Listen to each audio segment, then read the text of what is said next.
สบายดีมื้อนี้ได้ครับแจ้ง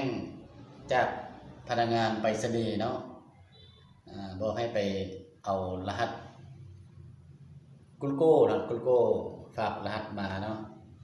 จะว่าจะได้เอาไปหาทางไปรษณีย์ก่อนเนาะเอาไปนำกันเลย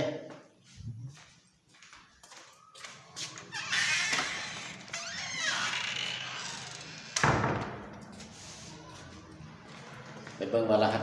กุลโก้มันเป็นอะไรเนาะ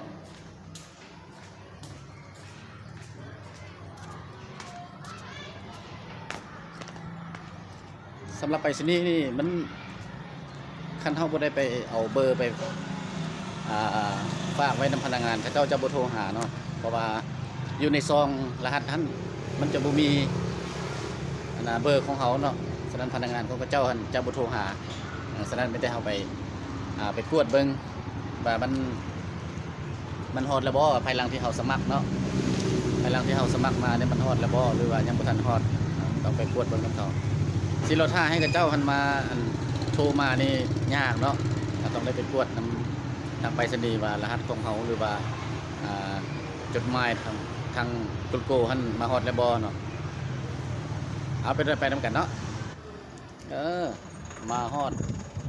ห้องการไปรษณีย์แล้วเนาะ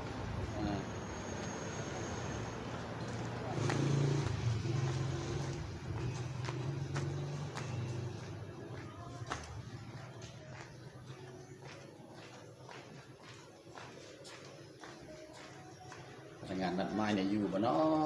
ะสบายดี มาฮอดแล้วเนาะในเป็นพนักงาน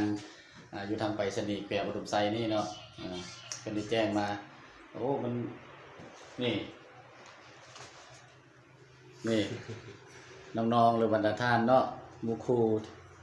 ที่ว่าเป็นซอง YouTube เนาะที่ว่าเฮ็ดซอง YouTube อันนี้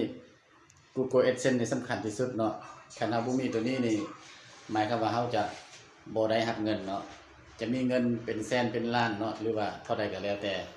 หมายความว่าจะบ่มีความหมายทางนั้นเลยเนาะเพราะว่าเฮาบ่ได้รหัสตัวนี้ภายหลังที่ได้รหัสตัวนี้จาก Google AdSense แล้วเนาะพวกเฮาจึงจะเอาไปใส่หรือว่าส่งพินหรืออื่นพินเนาะส่งพินตัวนี้ไปหาทาง Google AdSense นั้นเนาะภายหลังจากนั้นก็เจ้าจึงจะ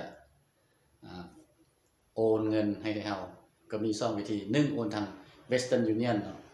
อันที่2โอนทางธนาคารเนาะโดยฝากเงินเป็นเงินต่างประเทศเงินดอลลาร์เนาะแล้วก็ผูกกับบัตรเดบิตบัตรเครดิตจะสามารถรับเงินดังกล่าวได้เนาะถือว่าเป็นการภาคภูมิใจหลายๆเนาะด้านท่านหรือว่าน้องๆนุ่งๆที่ว่าเป็นยูทูบเบอร์เนาะหรือว่าเป็นยูทูบเบอร์น้องใหม่เนาะที่ว่าได้รับพินจาก Google AdSense นี้